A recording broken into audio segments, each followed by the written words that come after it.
guys, it's Sarah. Welcome back to my channel. Today's video is a collab with I think 32 total YouTubers. So Kat over at Perfectly Kat, she decided to reach out to a bunch of us. Basically this is a quarantine craft party. So with self-quarantining still going on, we thought that it would be fun to kind of do a challenge video where you can only use things in your house to come up with a craft.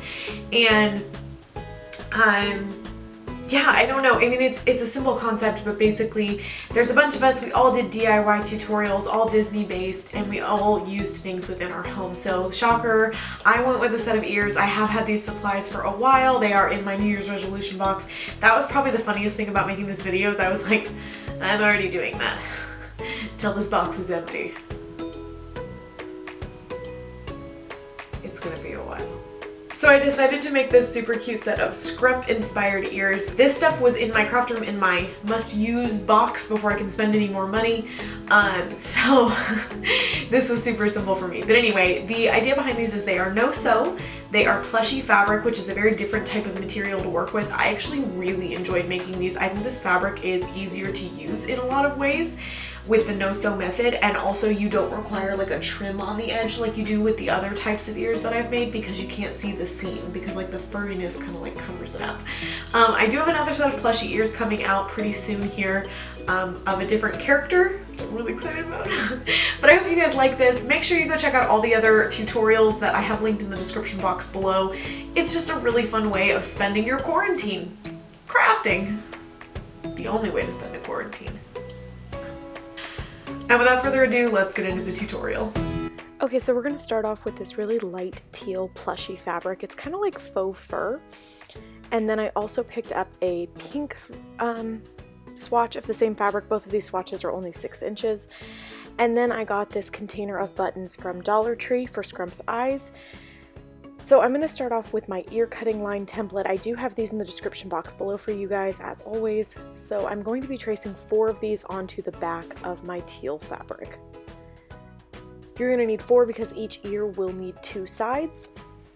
I know this is kind of odd if you're new to my channel, but my updated templates are actually a different shape. That's why you see me kind of change the shape on the bottom, but the ones that you guys have available to you are the correct shape.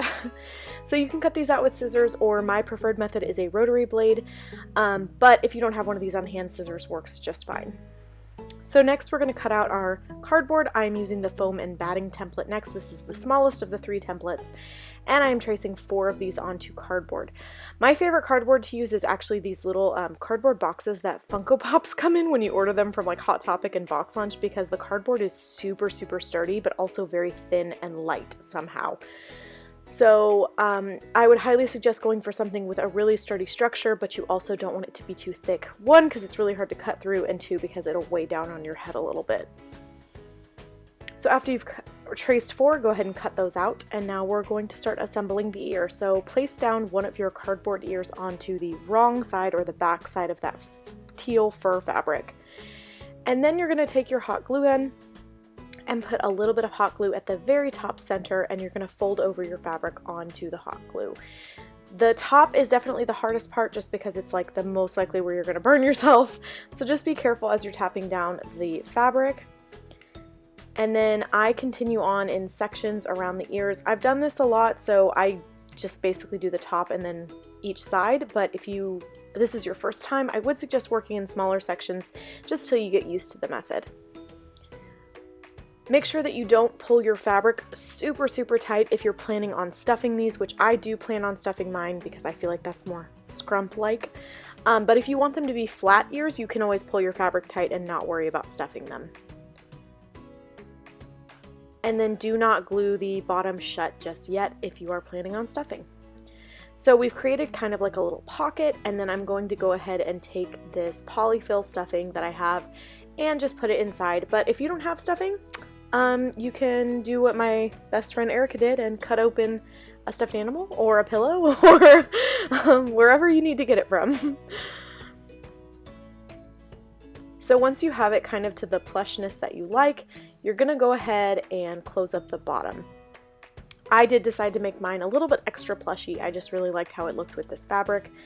And to close it up, you're just going to add some hot glue to the center, fold over your fabric on the bottom, and then work on the sides. I do find that it works a lot better if you start in the center and then do the sides. This fabric though is super forgiving, you guys. The fur kind of conceals any weird like folds and stuff. I really enjoy it. I am planning on making another pair already.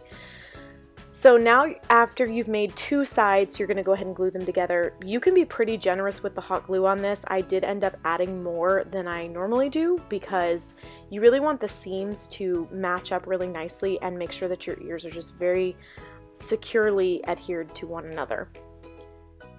So I would say go a little bit generous on the hot glue for these. And for the buttons, I didn't have the colors that I needed, but I also didn't want to go buy like more buttons when I already had this Dollar Tree container, and I'm sticking to my New Year's resolution of not spending money. So I'm just going to paint them. Now, if you have chalk paint on hand, use that because it is so much better than acrylic paint for things like this. So I took like a dark blue and a lighter blue and mixed them to make like a medium blue, and then I'm painting the bigger of the two buttons blue. This took 3 coats, I believe, to fully cover it. Now the good news is you don't have to paint the back because you're going to glue that down onto the ear so nobody will see it. I also took like a little poking tool and poked out the paint that got into the holes of the buttons so that we could still see the holes. It wasn't a big deal, but I am using black chalk paint for the other button, and that only took 1 coat. So again, if you have chalk paint, use that.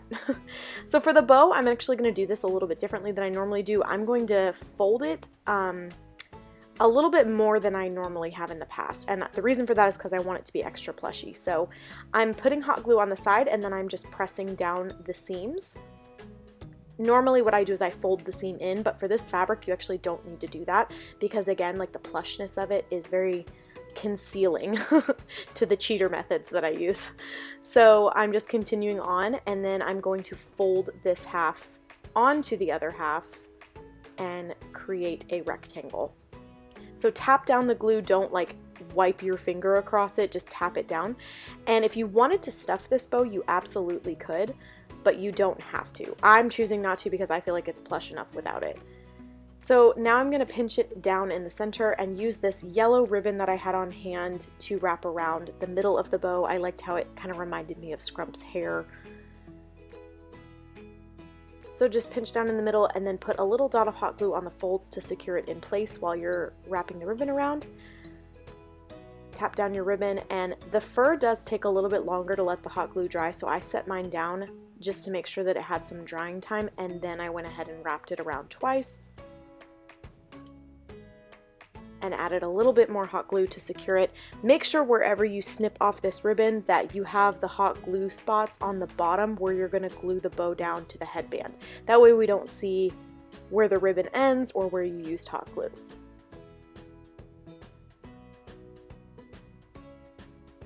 So this is going to be the bottom of my bow, and that is where I'm gluing down my edge.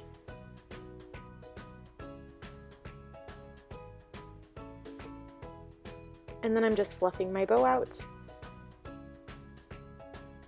and seeing how it looks with my ears, which by the way, Erica pointed out to me that this totally looks like cotton candy if you were interested in going for that look too.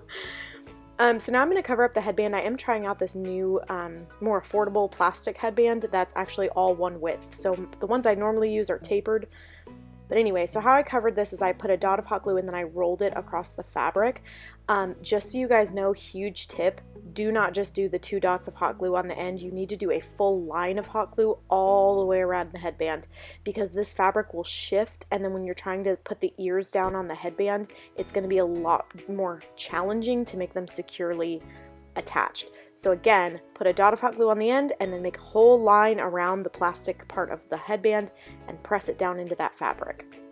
And then for the rest of the headband, you need to do one side at a time, and you're going to lay down some hot glue and then fold over a little section of this furry fabric and work your way all the way to the other end. Then you'll do the other side. Make sure that you don't work 2 sides at the same time because you need to have an underlayer and an overlayer.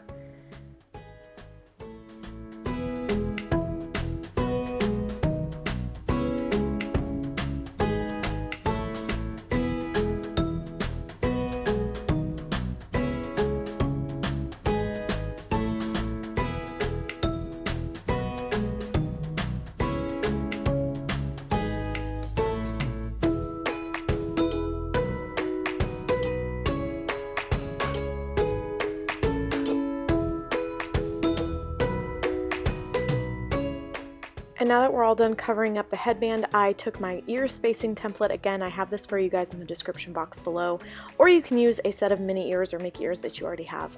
I just like how this always gives me a good space between. If you don't have either of those things and you don't have a printer, you can always just measure. I put about 2.5 inches between each ear in the center. So I am having to add a lot of hot glue because of what I said. I didn't cover the headband in the best way that I should have. So I am going back in and just putting a lot of hot glue to make sure that this doesn't move or shift. It did end up working. I was able to make it work, but I'm just kind of trying to have y'all learn from my mistakes. But firmly press it down, make sure that your glue has totally set and dried. And now we're going to add the bow. So I'm just adding a little bit of hot glue to the center and then firmly pressing it down onto my headband. And then I'm just fluffing it out to make it look how I want. And next we're going to go ahead and glue on the buttons. So I did already do the coats. For this black button, I did decide to add some puffy paint to it. Just some yellow puffy paint that I had on hand to give it the little cross mark. I did originally stitch yellow thread through it, but you just can't really see it. So I decided the puffy paint was going to be a little bit more noticeable. But before I do that, I am going to go ahead and hot glue these into place. I purposefully kind of offset them because it reminds me more of SCRUMP.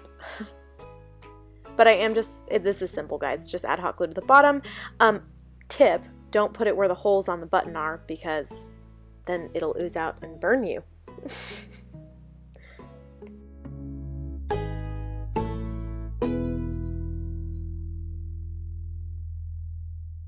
And next, like I said earlier, I'm going to go in with puffy paint and I'm just going to make a little X that looks like a stitch mark across. Stitch. Get it? Because Lilo and Stitch. Anyway, I'm going to make a little X stitch mark on this button that's more noticeable than the actual thread that I already did.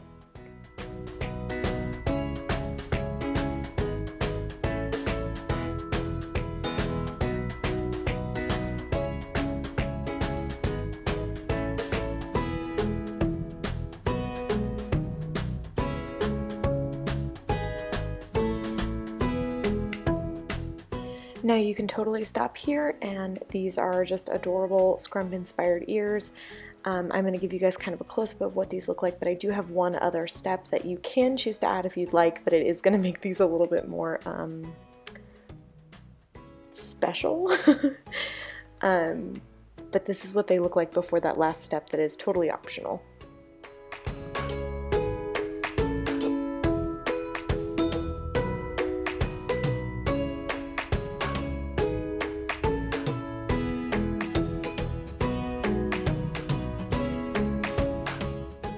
So after I'd already made these ears, I ended up finding some yellow pipe cleaners in my house, so I decided to loop them through that ribbon on the back of the bow, and then just kind of bend them upward to emulate SCRUMP's hair.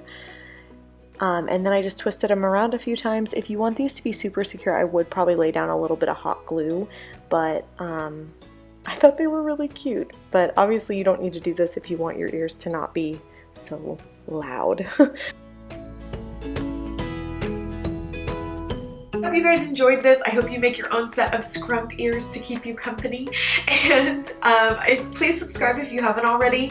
I would love for you to join my little Disney DIY family, and I will see you guys in my next video. Bye.